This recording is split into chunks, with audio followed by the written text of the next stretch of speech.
Hola a todos, ciao ragazzi, benvenuti al mio canale. Lo so, sono assente da un po'. Da quando ho pubblicato questo video, ragazzi, mi sono perdutamente innamorato di tutto il mondo NFT e ho cominciato a studiare come pazzo, muovendomi e facendo appunto i primi passi, i primi investimenti, eccetera, eccetera. Ciò mi ha portato a conoscere un sacco di cose nuove che non sapevo nel momento in cui registravo quel video lì e a fare tantissimi errori che voglio raccontarvi in questo video, errori che io ho fatto e tu ovviamente non devi fare perché li ho già fatti io, nell'approcciarti agli NFT.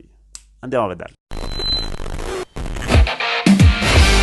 Ok, errore numero uno, il più classico, essere scammati. Ragazzi, in questo mondo, come essere in un campo minato, dobbiamo scegliere attentamente i passi da fare, perché è un attimo che finiamo nella pagina incorretta, ladri che semplicemente vogliono appropriarsi dei nostri NFT e abbiamo perso tutto. Cosa importante, soprattutto da domenica, in cui per chi non lo sapesse, OpenSea ha ricevuto un furto importante da parte di un hacker che ha potuto appunto rubare a 32 persone, quindi a 32 indirizzi diversi, 32 wallet, più di 1,7 milioni di dollari in NFT. Questi sono dati che ci sono stati confermati dal Twitter di David Finzer, il co-founder di OpenSea, e subito panico ovviamente. Infatti domenica tutto il mercato degli NFT ha avuto un calo nelle vendite allucinante. Tutti hanno cominciato a twittare di tutto sul destino di OpenSea, cosa fare, se spostarsi, se conviene rimanere, eccetera, eccetera. Quello che posso dirvi sicuramente è che noi come investitori o come appassionati di questa tecnologia conosciamo i rischi o perlomeno dovremmo conoscerli. Dovremmo fare molta attenzione a quello che facciamo poco prima di acquistare un NFT o di dare magari delle firme o dei permessi a terze parti per accedere al nostro wallet. Quelli sono i momenti chiave in cui magari una persona come me, o presa dall'entusiasmo, presa dalla FOMO, dalla fretta di entrare e quindi di voler trovare magari il miglior prezzo, di non voler farsi sfuggire l'opportunità, sorvola e lì appunto succedono i disastri. Come poter evitare di essere scammati? Purtroppo non c'è una legge universale.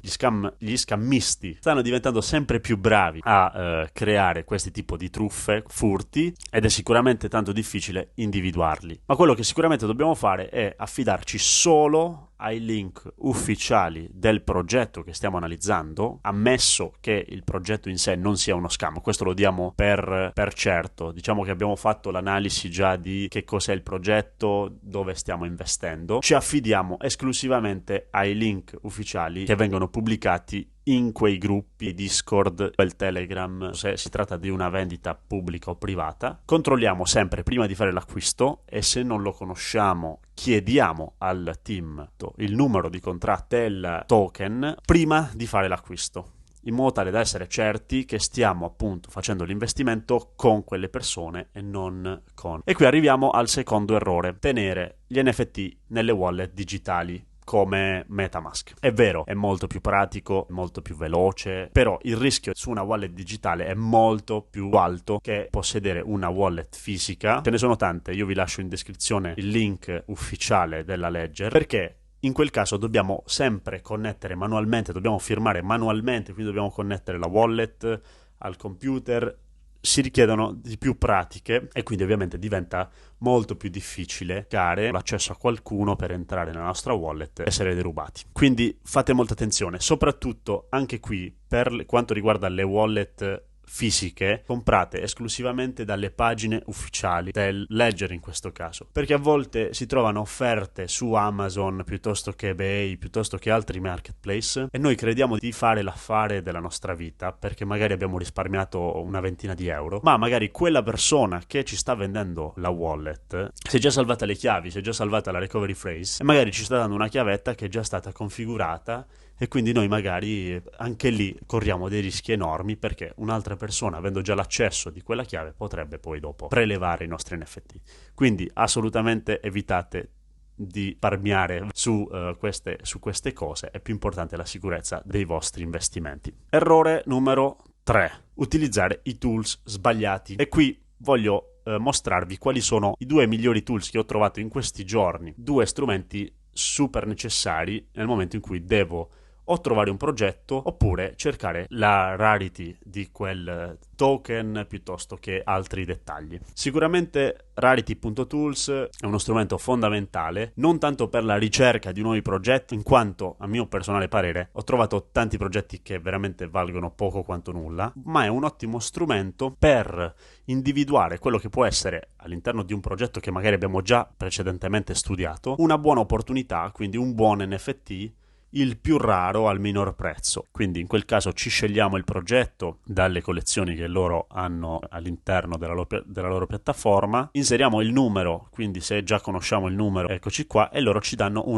un punteggio in base alla rarità che ha questo NFT. Quindi calcola, secondo diciamo le caratteristiche che ha questo NFT, qual è il punteggio. Più alto è questo punteggio, più raro è l'NFT che stiamo considerando. In questo caso non è molto, quindi non è considerato uno dei più rari. Insomma, questo numero deve essere molto basso per avere appunto un punteggio più alto. Per esempio, considerate questo qui, il pezzo della collezione più raro che esiste, numero 1, ed ha un rarity score di 44.962. Per l'analisi di nuovi progetti, quando devo sceglierne qualcuno di interessante, quando voglio andarmi a studiare qualcosa di nuovo, utilizzo appunto OpenSea, vado qui su statistiche, rankings, mi vedo a quelli che sono i progetti che stanno avendo diciamo più successo in questi giorni. Posso scegliere anche nuovi progetti e vado appunto magari a controllarmi qualche progetto da questa lista. Attenzione, questo non è sinonimo, non è garanzia alcuna, anche qui dobbiamo fare molta attenzione perché tutti hanno la possibilità di listare o comunque di creare delle pagine, delle collezioni su OpenSea. Non significa che questi progetti sono sicuri, anche qui potremmo trovare degli scam, fate molta attenzione. Solitamente, ecco, quando il progetto ha la spunta blu vuol dire che la collezione è verificata dalla pagina, quindi questo sì è un simbolo di sicurezza, se vogliamo, ci dà una specie di sicurezza, però non tutte sono verificate. A volte pagine anche comunque che hanno dei progetti interessanti, che sono comunque dei progetti reali, magari non hanno richiesto o comunque non hanno ottenuto, o magari semplicemente la otterranno più avanti. Un altro tools, un'altra pagina che mi piace particolarmente è questa qui, NFT Scoring, te la lascio anche questa in descrizione. Qui possiamo vedere sia trending, quindi anche qui appunto i progetti che stanno avendo diciamo più successo in questo momento. Possiamo, entrando in un progetto, andare a vedere un po' di analisi di statistiche, quindi quanto è il prezzo floor, quindi il prezzo più basso di un NFT in questa collezione, quanti NFT sono in vendita, quanti sono stati già venduti, i volumi, insomma possiamo vedere un sacco di cose. Possiamo anche controllare le community di Twitter, quanti utenti ci sono, quanti utenti ci sono su Discord, e cosa interessantissima, possiamo vedere se qualche whale, ovvero grande investitore, stanno seguendo questa pagina. Guardate qui addirittura c'è Gary Vee, e quante di quelle possiedono già degli NFT, in questo caso 5, quindi vuol dire che 5 whale hanno comprato 42 NFT in totale. Qui abbiamo tutti i link ufficiali che ci portano poi dopo a verificare sul Discord, su Twitter, su OpenSea, sulla pagina ufficiale, e quindi in questo modo andiamo ad analizzare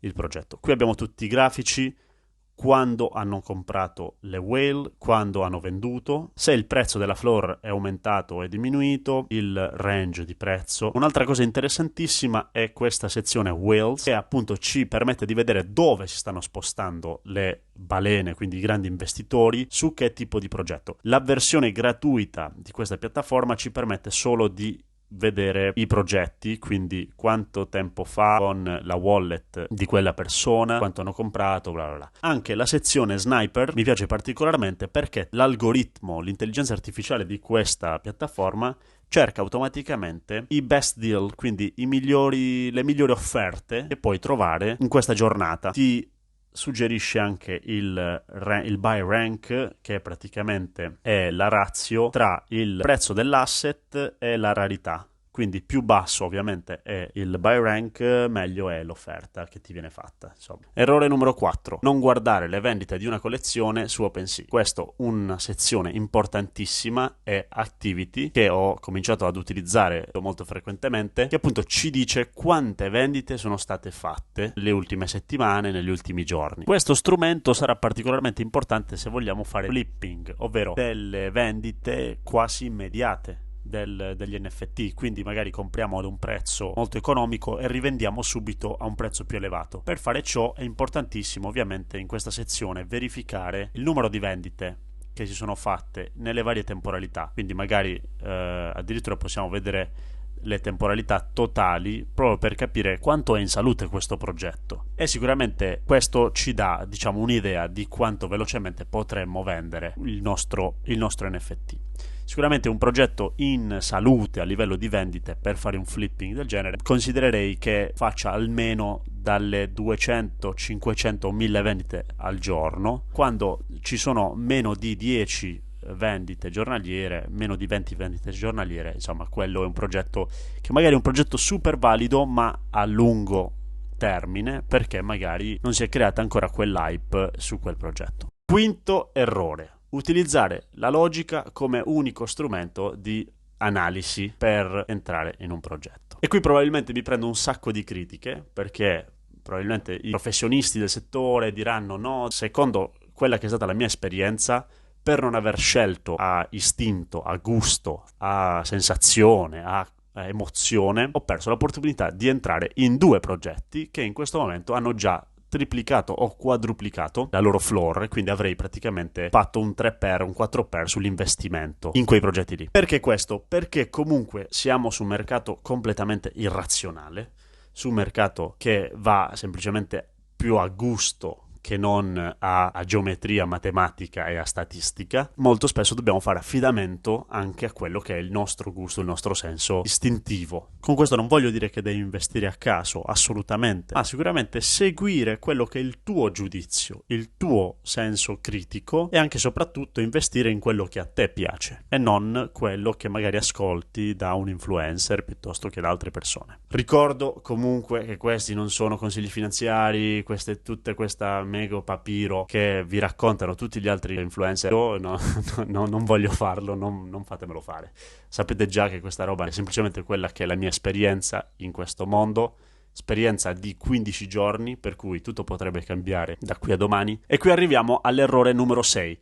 Questo qui è un bonus, quindi non lo troverai in questo video, lo trovi esclusivamente nella mappa riassuntiva che come sempre faccio alla fine di ogni video, ed la puoi trovare qui in basso. Ti lascio il link di OpenSea, del mio OpenSea, in descrizione. Se hai voglia troverai, ecco, l'ultimo e anche, secondo me, uno dei più importanti errori che io ho commesso e che appunto voglio passarti come insegnamento da cosa da non fare. Bene ragazzi, al momento è tutto, spero che questo video ti sia piaciuto. Se è stato così, regalami un like, iscriviti al canale, fai tutto quello che devi fare. Ci vediamo alla prossima, rimanete attivi che ci sono delle novità stupende che arrivano. Ciao!